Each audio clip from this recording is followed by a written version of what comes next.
We are live here, HipHopGamer Connects Seattle, and I'm delighted to be joined by the HipHopGamer himself. How are you doing today, sir? Yo, I'm lit right now, B. You already know what it is, man. I'm having a great time. So this is my first one in person, you know what I'm saying? Okay. But, you know, we did the virtuals and stuff like that, you know, during the pandemic. Yeah. So to me, I just love the energy, you know what I mean? Like just with Catherine and Jackie, just the whole squad and stuff like that. It was amazing, so I had to be here, you know what I mean? And plus I love Seattle, it's dope. Well, so finally a chance to do this thing in person, because you were working with us a little bit over the lockdown period when we were trying to make the best of the situation that we had.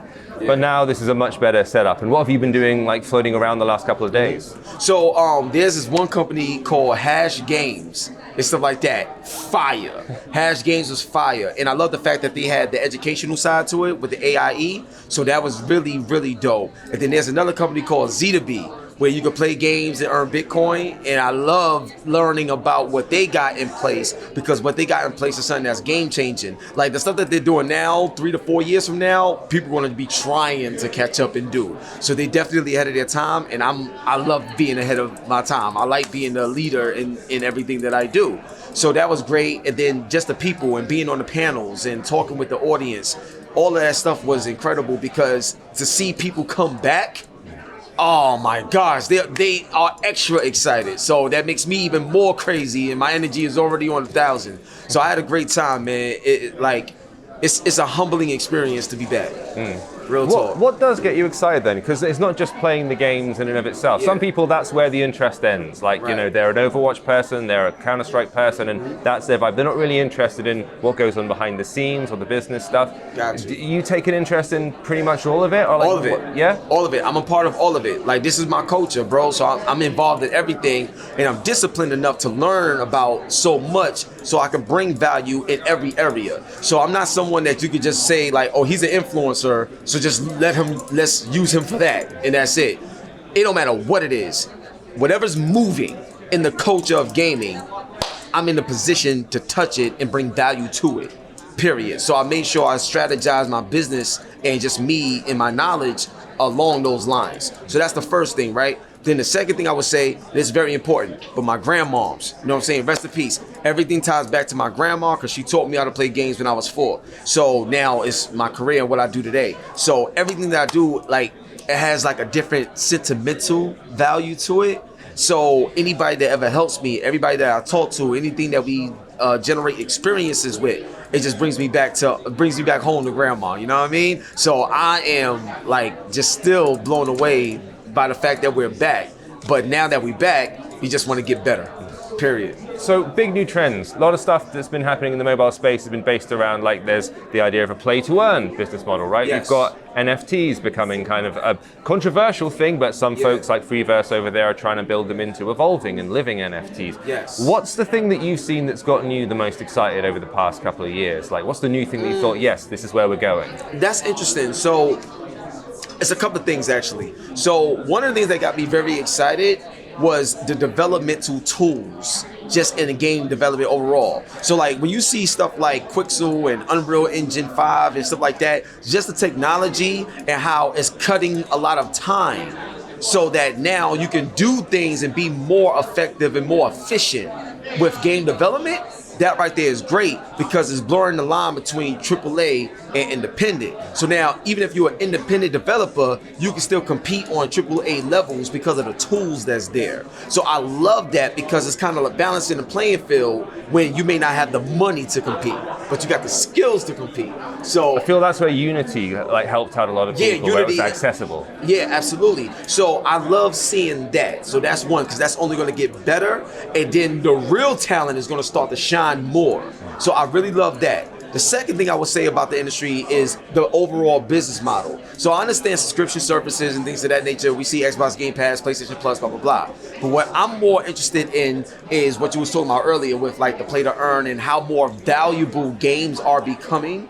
So that's what I like to see. More companies are getting into the gaming space, investing in the gaming space, and bringing new technologies and tools that's going to allow it to be more valuable as a business model. And then another thing I'll add in there is how school is playing a major role in gaming overall, because like a lot of the schools and the teachers is more open to having gaming and these arts and these creatives like right in school, laptops, desktops, like really putting it in there and teaching it.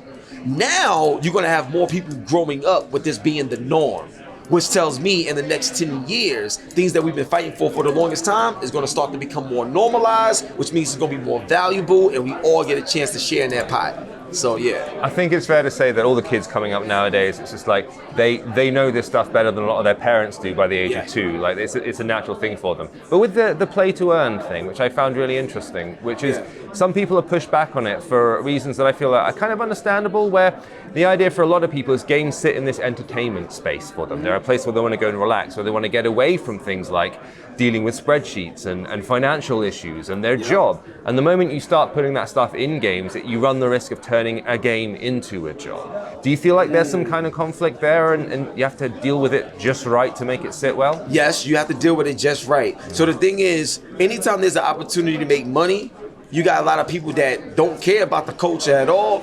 They just trying to see what they can get out of it. So that's one part where it's like, I don't really want to do this, because you have these types of people that's going to invade our culture, and what makes it pure, they're going to spoil it. So that's one fear that a lot of people have.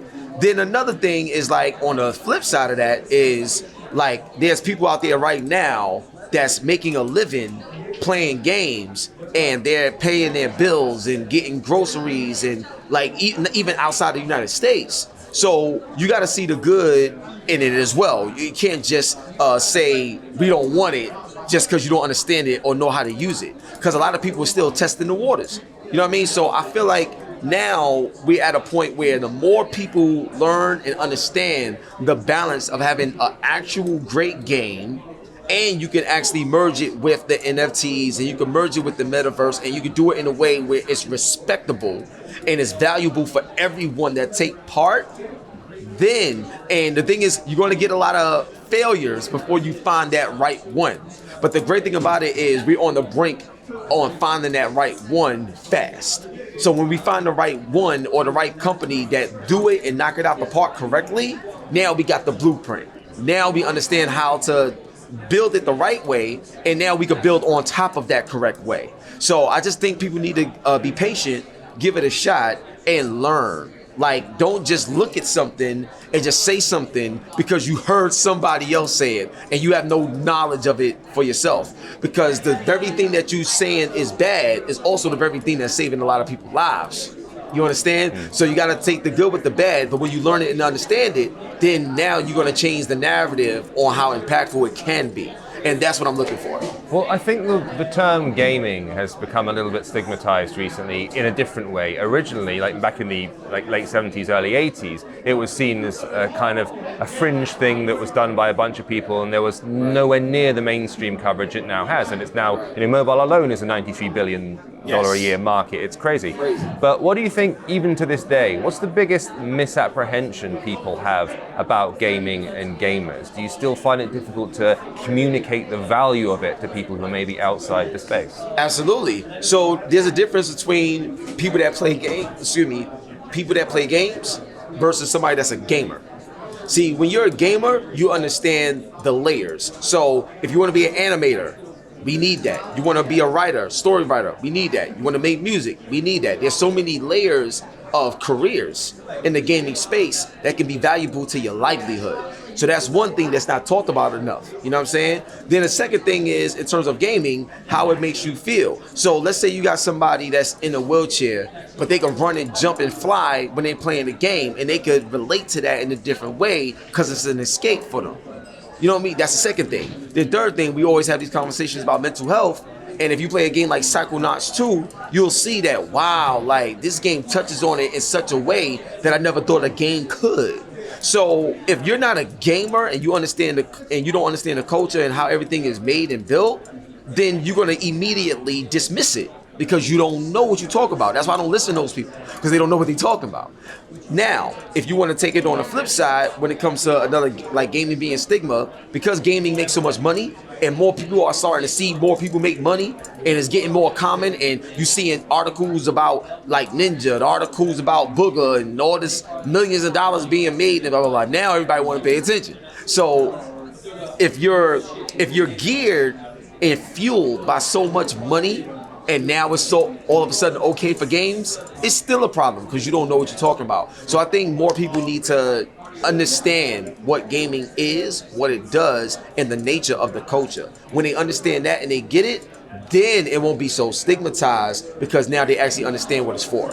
So that's what I would say. And in the interest of sharing with everybody then, of transparency, what are you playing at the moment? What's on your game list, man? Oh, dog, I'm playing a bunch of stuff, son. So Dying Light 2, that joint is fire. I'm playing that. I just beat Tiny Tina's Borderlands, so that right there was crazy. I love that. I love Tiny Tina's Wonderlands, but you know, the Borderlands world. Then I'm playing WWE 2K22 because that joint is way better than 2K20 because 2K20 was horrible. So 2K22, phenomenal. That joint is great. I'm playing Ghostwire Tokyo. So that right there it's an interesting title. I'm a horror guy, so I'm looking forward to trying that one out. See, that game is spooky. It's real spooky. It has like this lore where it's like creepy. It's like, like, you know what I mean? It has those little jump scares there, but it's cool. I still gotta finish Elden Ring.